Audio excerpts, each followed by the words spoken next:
Welcome back. Thank you so much for staying with us. And right now, on this particular social hour, we want to inform you and educate you on matters land. And we do have the very, experts themselves in the field. We have with us Mr. Ibrahim Mwathane. He works for the Land Development and Governance Institute. He is the chairman there. Thank you so much for coming in, Ibrahim. Thank you. It's good to have you today. Thank you. Good morning. Good morning. And we also do have with us Mr. Mwenda Makathimo, Executive Director of the Land Development and Governance Institute. Thank you so much for coming in, sir. Welcome. Good morning. Right, so there's a lot to speak about today, but we do have a guiding question for our viewers. We're asking you this. Do women have rights when it comes to matters land, and are they honored? Do women have rights when it comes to matters land, and are they honored? Well, do send us your thoughts on this. Do you believe so, or do you not? Our SMS lines are 20001. Get us on Twitter. Our handle is at K24TV, and our call lines will be appearing at the bottom of your screen. So, Mr. Makathimo, I'll begin with you. All right. Let's speak about women and land and their rights. I think we need to highlight the specific guidelines. What does it entail? What do we need to understand here? Well, we need to appreciate that matters land management in this country are guided by three key documents. The first one is the Constitution, and the second is the statutes, the land laws, and then the policy, which is the national land policy. And all those three documents that I've spoken about since 2010 or since 2009 have aimed at bringing equity, as bringing non-discrimination, at recognizing women land rights, and making sure that there is gender equality in matters land and land ownership and matters of property rights. So as at now, there is no discrimination on women, and the Constitution does not support any discrimination on basis of gender. So women should rest assured that their interests and their rights are legally protected.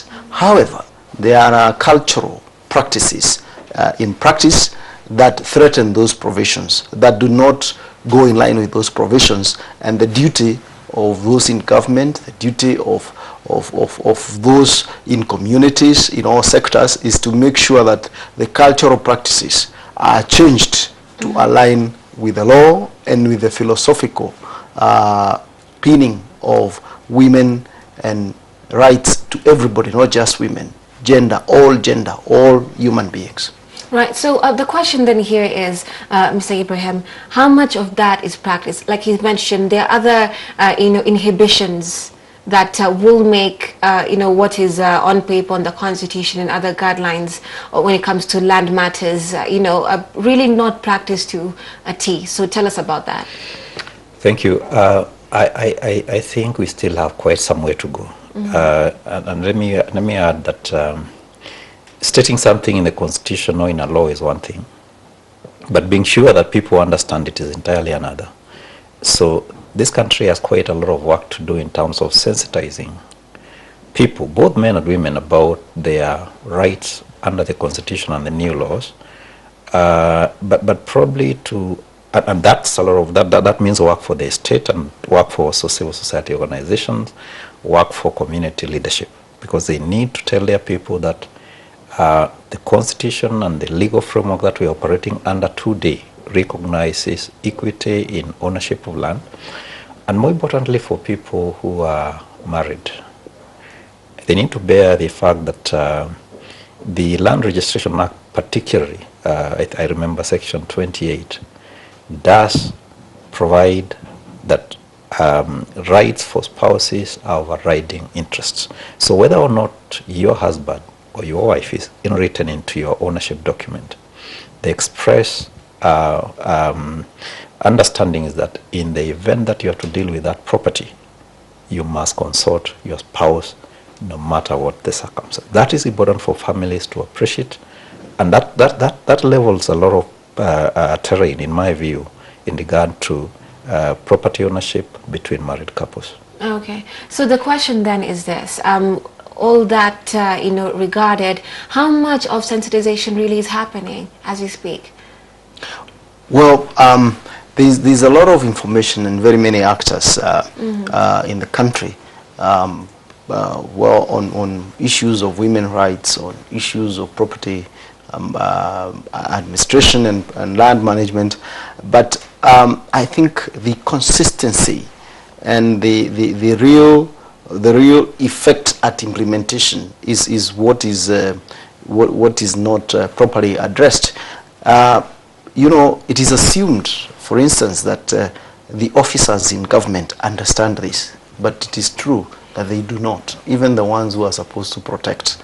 Some who are perceived to be technical and powerful may not as much appreciate. And how do we even get there if the officers who are supposed to be in charge of even giving out the documents and the like do not understand what they're doing? Yeah, well, that is true, because these matters, these changes are just recent. There are changes brought in about 4 years ago. This is the 5th year, and we realize that some of the officers have worked for 30 years, some almost 40 years. They have been there. So getting them to tune into new ways of doing things is quite a challenge. And then there has been a mouthful of statements about rights, about these things coming with a bang. So people realizing and accepting and practicing these things all at a go is a huge challenge. Then notice that the public, we've done surveys all over the country, and we've realized that the level of awareness of basics, leave alone matters women, or basics on land administration, basics on where even to go for what services, what rights are lacking. And then also awareness comes with focused leadership. You notice that the land sector for the last about 2.5 years, almost 3 years, has been in leadership tussles, institutional leadership tussles between commission, ministry, and when there is a pulling apart of leadership and institutional incoherence, then the beneficiaries suffer. So a lot of women, a lot of men, a lot of property owners have suffered because of that institutional incoherence. So that gap, the systematic implementation of these things that ought to have happened, has not been happening. That is the true status, because of that leadership problem and clarity of institutional arrangements in governance. Okay, so then the question is, before you go back to the aspect of women and their rights in regards to land, who should handle it, the ministry or the commission? I think before I get to answer that question, allow me to underscore something that we've kept on imploring the government to do.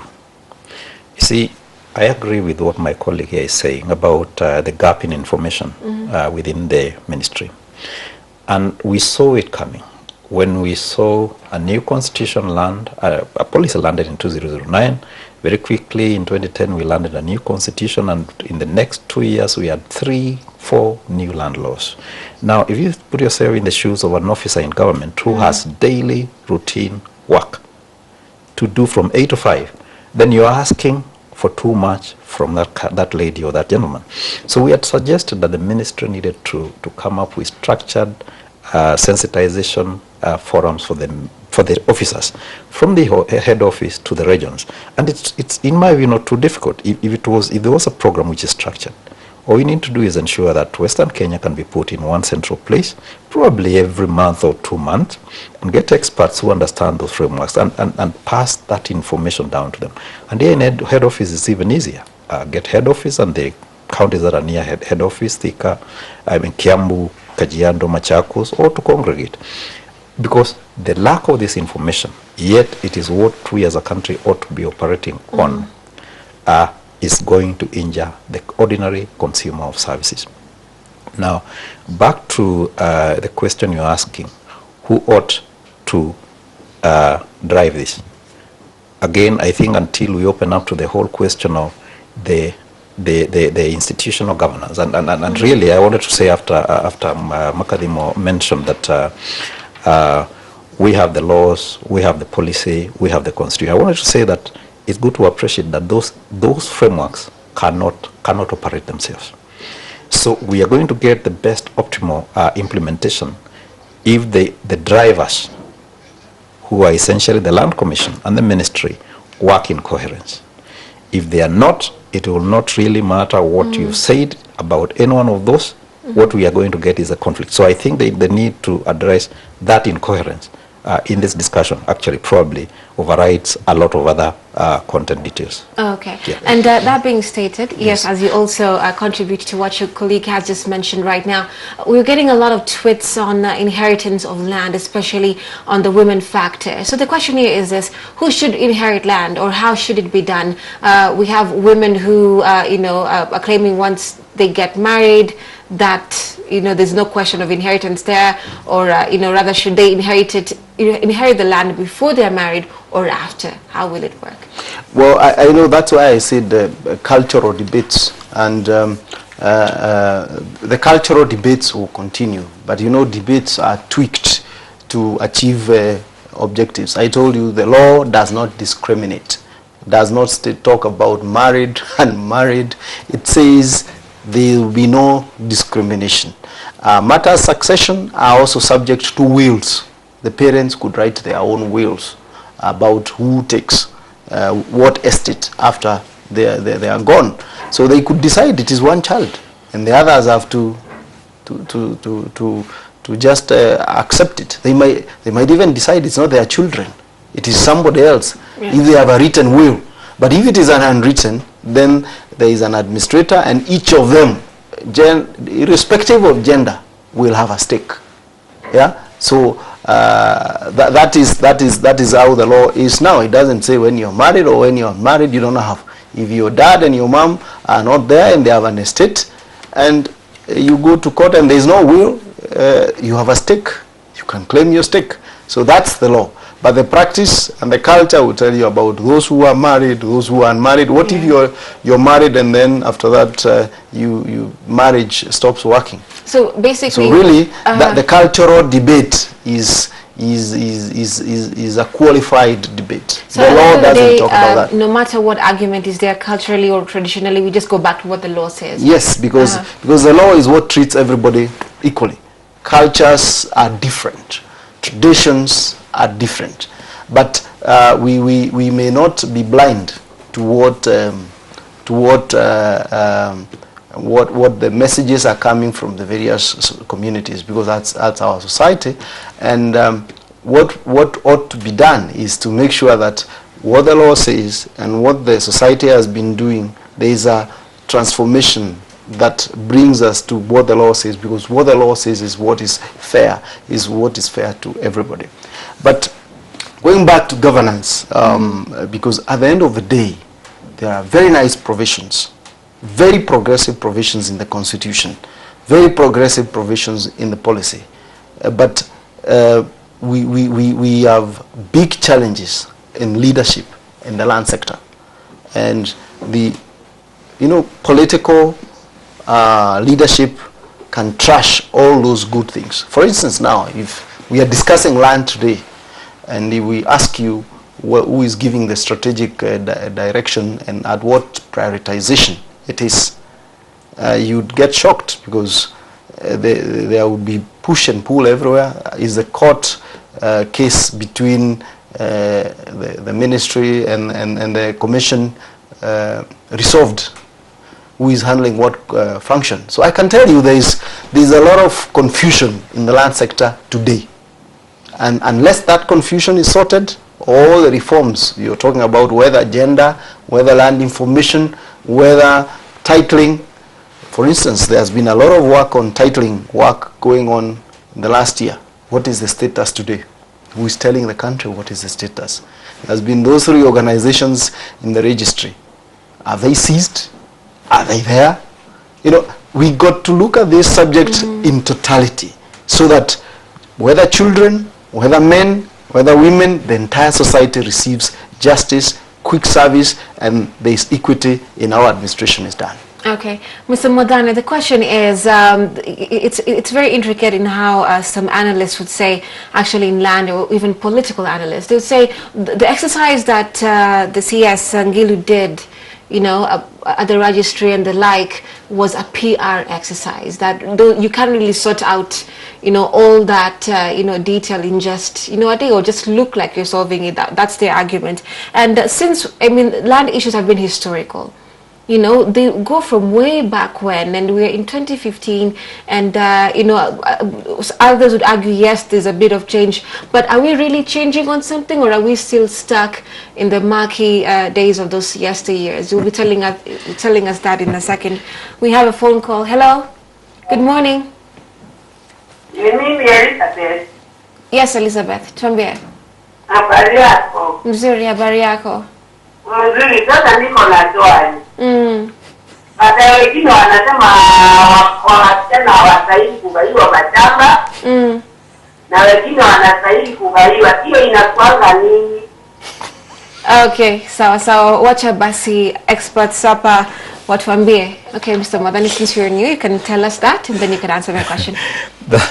Elizabeth, that question has actually been answered by Makathimo. Yes. Remember when he talked about the clash between culture and the statutes? And the need for people to appreciate that we have a journey to make. So there is a bottom line in law that there is equity, you should not discriminate.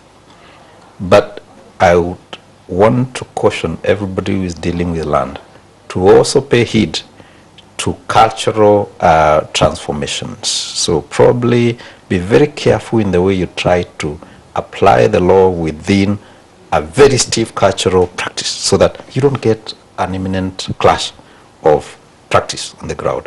But ultimately, I think what we need to be doing is sensitizing community and cultural leaders to talk to patriarchal societies, communities, to appreciate that the law requires that But you how do can not we discriminate. infiltrate that? Because what he said is quite important. We need to have a way of understanding, no matter what situation, in this case, that the law is a law.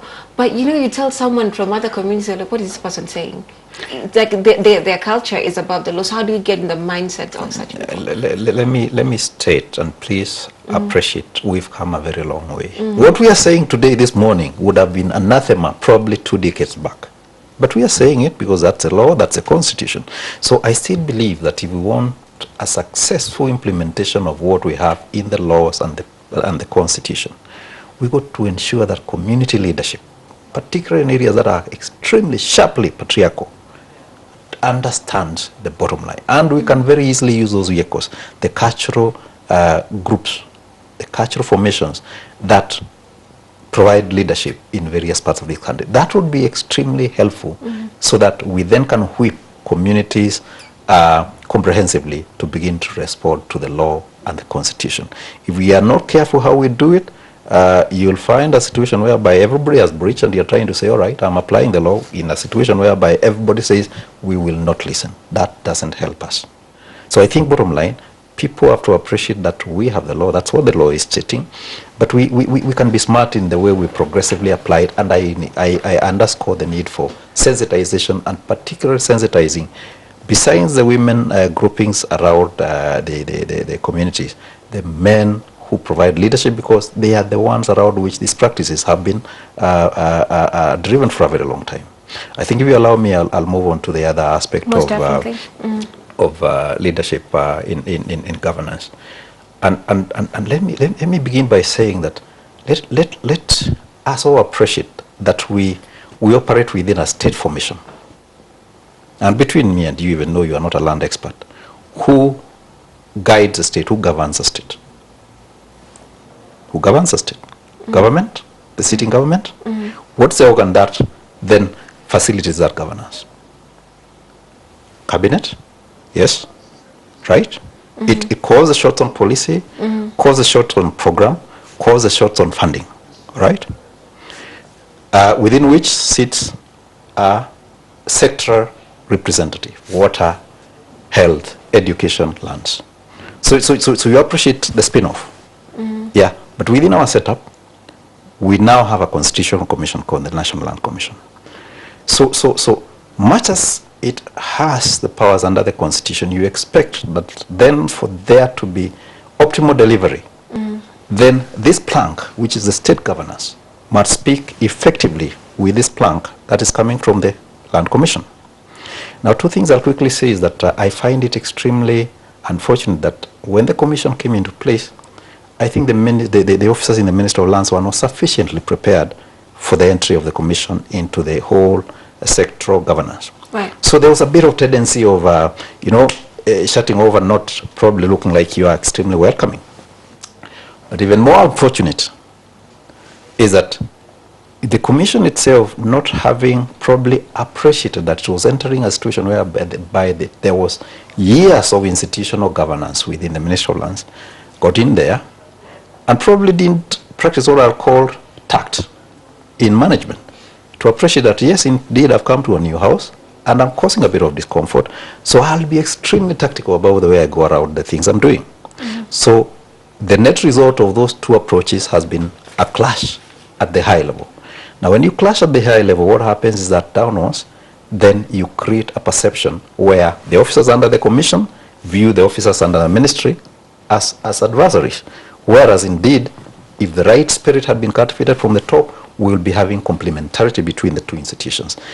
And in my considered view, and as an institute, we've had time to look at the Constitution and the laws.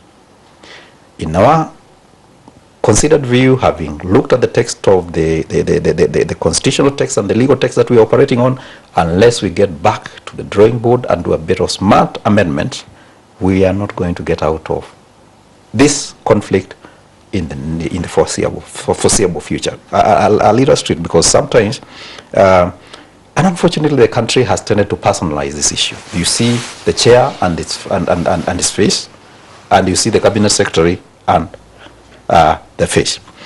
But if you remember, when the commission got into office, there was no cabinet secretary, there was no minister.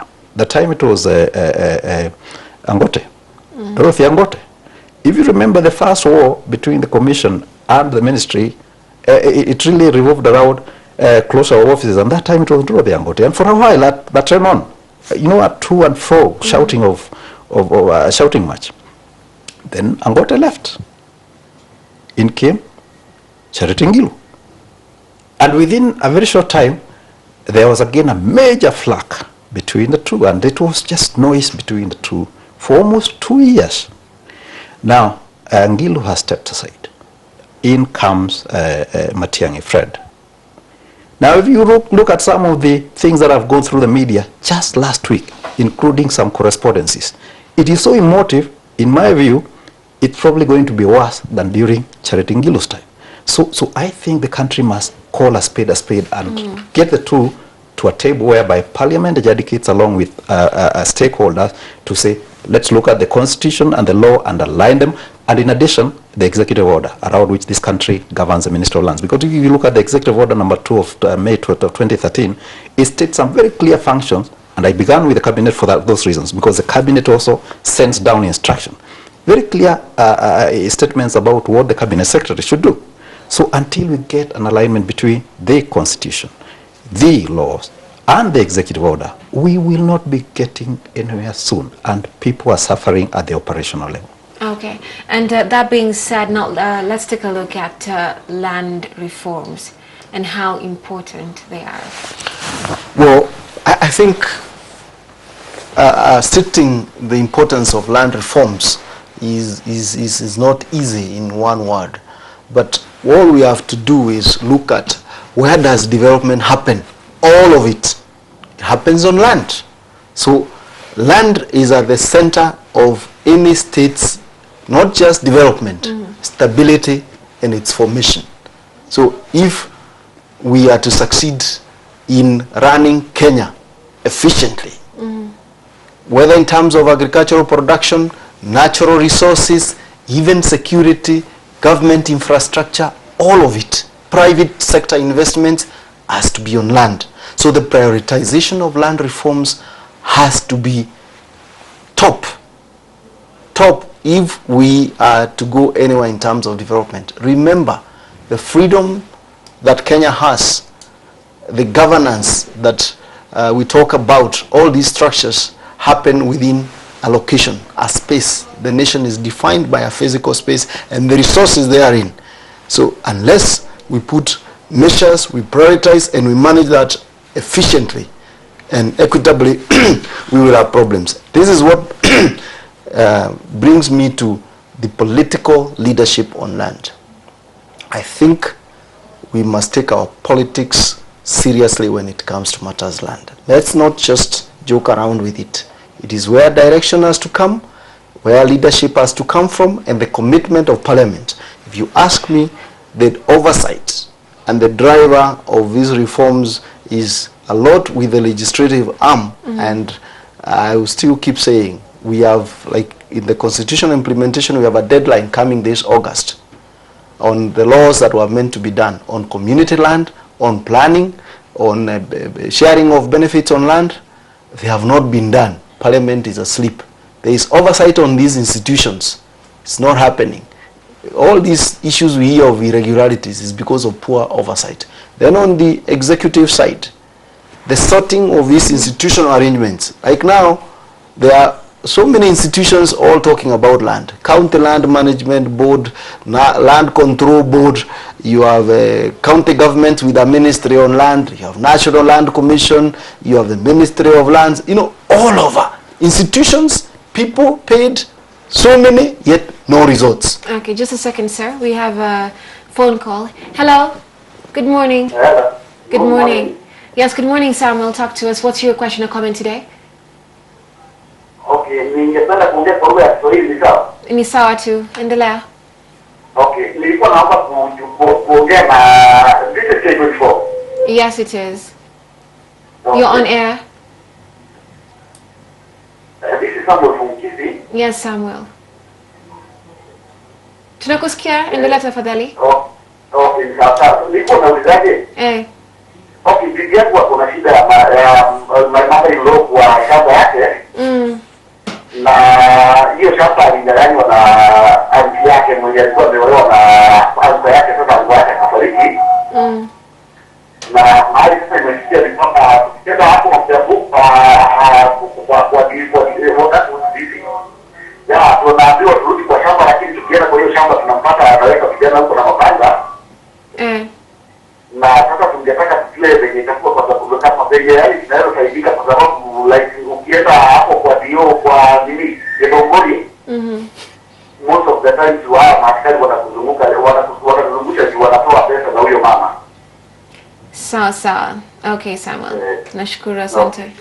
Okay, Mr. Makathimo. I pick that to be not even more of succession, because I said succession is clear. Those who have right, and if there is a will, it is more of a security issue, because this is the officer commanding that police station who is failing to effect or to protect the lives of those people and their properties. And also, these people going only to the DO or DC, we also have to understand that the changes that have come, you know, initially the DCs and DOs used to be the center of land management and land administration. They are no longer at the center, but they are at the center of national security. So from a national security front, they can do that, and they can protect. So this is corruption happening on the side of administration, on the side of national security. It's not about land rights, because the rights, as I say, could be clear as to who is to own that land, but they are being stopped. So I think they should report that corruption and that officer and seek their orders to be enforced, because there are processes of seeking administrative justice, and there's a commission on administrative justice. There are offices to report corruption, because that could be misuse of office. Okay. But on land reforms, this country has to decide that land reforms are critical, systematic, not the land reforms that very many people look at. Taking somebody's land is what is land reforms. Systematic institutional reforms, systematic systems reforms of land information management, and proper protection and adjudication of people's rights over land, and the proper governance and rolling out of the settlement schemes, the adjudication of those schemes, the proper administration of community land, so that development happens in a focused and well-directed manner. Unless that happens, everybody's rights will be at risk, whether men, women, or old people. Your title, you'll have it today, tomorrow it will be taken away. So I think we have to deal with these fundamentals and the basics right. As at now, the sector is at crossroads because the leadership has not seized this. In fact, this is the lowest moment, and we got to go back and get it right. If we don't do that, the problems that have been a bit quiet, a bit covered, will come back to us, and they will be in a form of a crisis. That's not where we want to go. We've made a lot of progress. We want this locked and taken to the next level. Right. So another aspect here is, devolution and how it's affected or not, rather, the whole aspect of land reforms. But before you say that, Mr. Mwathane, we have a phone call. Hello, good morning. Good morning. Hello? Hello? Hello? Hello? Yes. Hello? Yes, good morning. I'm calling from Nairobi. Okay. Swali yangu ni kwamba wakati watoto wanawachwa na baba yao amekufa na kuna land pahali lakini they don't know where it is, but the documents are there, they are with the mother-in-law. What do they do to recover the land? Okay. Mr. Mwathane, thank you very much for your call. Yes? That's the issue of inheritance, really. That's really the issue of inheritance. And it depends, the situation varies from family to family. So the mother to children like those needs to relate with the deceased, I mean the wife to the deceased, because it looks like she's talking about a situation whereby their children do not have rights, yet the documents of ownership are with, sounds like the grandmom. So because she's not here so that we can interrogate a bit of detail, I think it suffices to say that one needs to, in every unique circumstance, study the situation, and if there's a will, ensure that that is applied. If there's no will, then of course they are going to have to report the death of the owner of the land and get an administrator to the estate of the deceased, who will thereafter then ensure that the rights of each and every legitimate beneficiary are taken into account. Okay, then. Yeah. Right, so I'll go back to the question of devolution. You can tell us about that. Actually, Elizabeth, when we talk about devolution, I'll allude a little to devolution. I'm getting very worried. That's why I must continuously speak to the top of this thing. Because if what is at the top is not working, it will not work at the lower level. And probably illustrate with two things. First of all, I want to commend the effort of reorganizing land registries. I am a surveyor. I have gone to very many land registries in the past. And the scenario which appertains is you get into a room like this, and documents are piled one on top of the other, such that even if you told the most willing officer to go and get you a file so that you can get such details, they will look at it, look at the dust, look at the disorder, and tell you, you come tomorrow, come after 2 days, because physically it's almost an impossible task to get it immediately. Okay. That also in Adi House and in several land registries. Now, the reorganizing of land records in the few places that that has happened, because I have gone into the registry, so I'm not talking about anything that is arbitrary, has provided more stacks, more cabinets, more space in a number of places, so that records can be filed sequentially, and thereafter, if you want to search, you can get it faster, and thereafter, if you want to computerize, you can get all the records available in a station to be able to then scan them or digitize them in an orderly manner. So that exercise needs to be continued, because I think the land registries that have benefited are now a lot more efficient. I've gone to some, so this is practical. I've gone to some, so the ministry, and this is the point, I do not want to hear the commission and the ministry fighting over this, because this is where the common landowner and business people get services. That effort needs to be taken through all the stations where there are land registers, so that we have order, And so that service can be faster, and thereafter when we want to computerize, it is faster and easier. And now coming directly to your question. Now, the challenge you have is that lately we have formed county land management boards, which are organs of the land commission at county level. That is one. You have land control boards. That is two. You have county ministries of land. That is three. You have organs that may be created under the community land law. That's another. You have land registries that I've just mentioned and the Ministry of the Lands. That's yet another organ at that level. The ministry retains some semblances of operations at county level. So you have a proliferation of organs of governance at county level that if not taken, if not led well, and I have again an example, a direct example in one of the counties where I found a land register sitting there and saying, I've got instructions from the county land management board, but I think they are not quite lawful. Because one, the script that they are reading from the top, the cabinet secretary level and their commission at national office, that mode is still there. But it gets worse indeed when you interrogate the statement from the land register and you see semblances of truth. So the issue of devolving the organs to the county level must be done with due care to ensure that we minimize the organs, and where indeed the organs must be, then we ensure that the law is absolutely clear so that there is no conflict between these organs. And that's why I think the import of this discussion at the end of the day must send the message that unless we revisit the laws to ensure that there's no conflict between the operations of the commission and that of the ministry, then indeed we are not serving this country well for land management. Okay, and speaking about...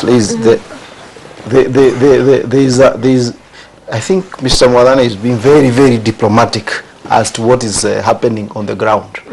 There is total confusion at the county level on land management. In fact, the service seekers... Is that the recipe of disaster then? Yes, it is. Because in terms of service seekers, they are lost. They go, the county government comes and the minister of county government in charge of lands promises to sort every land problem. They go to that minister and he says, go to maybe the registrar. Then he says, county surveyor. When you go to the county surveyor, you notice that there is still those under the director of survey also doing surveying. So the surveying function seems torn between the county and the national government. So which is that you're supposed to take at the end of the day? Then, let me tell you, then you go to the planning. Okay, they will give you planning permission and all that, but within towns there is also town management boards and municipal management boards. So it is a whole sort of set of confusion in terms of land administration at the county level. Then the county land management boards, some are waiting, their functions are land allocation and processing of land allocation, but you find some saying they are doing adjudication. Some are also busy saying what is, that they are also advising on community land, you know, even without the law coming. So you find a lot of confusion at the county level, and the devolution of land management functions has to be cleaned, tied up institutionally, because that is where the service delivery is happening and there is total confusion there. On the side of land records cleanup, you asked if it was cosmetic. Well, the confusion that time was that land records cleanup was being equated to automation of the land information management system. That's why we're saying the automation of land management system is long-term, is strategic, is planned, takes heavy investment of both hardware, software, and people training, where you have proper digitization from surveying, from planning, so that everything is paperless. But what was being done was more of record management, manual record management.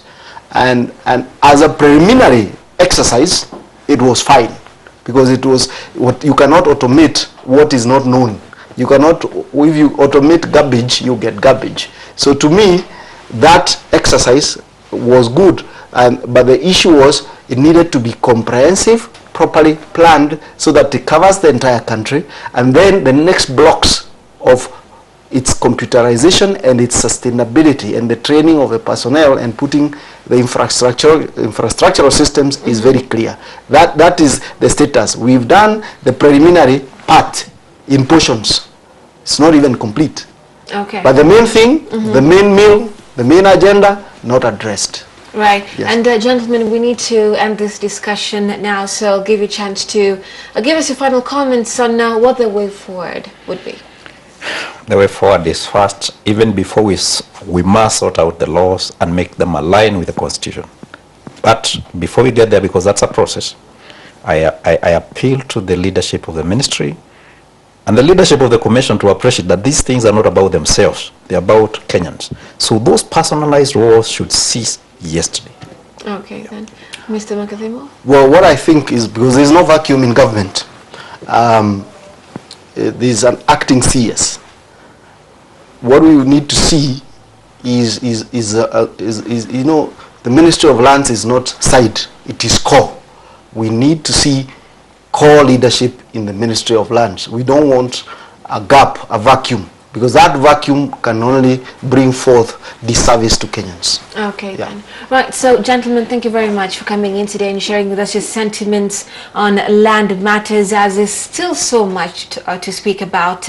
We'll still be hosting this gentleman on another day to, you know, speak and, you know, help our viewers understand as much as they can when it comes to land aspects. Like both of you have mentioned, there's still so much to be done, but then there are laws that, you know, people need to be sensitized about. That's why, I mean, the kind of calls we've got today, you know, it's basically what we are saying, culture, and then we have the law. So people are still wondering, okay, fine, there's the law, but then this is what I'm facing. Does that law still apply to my situation?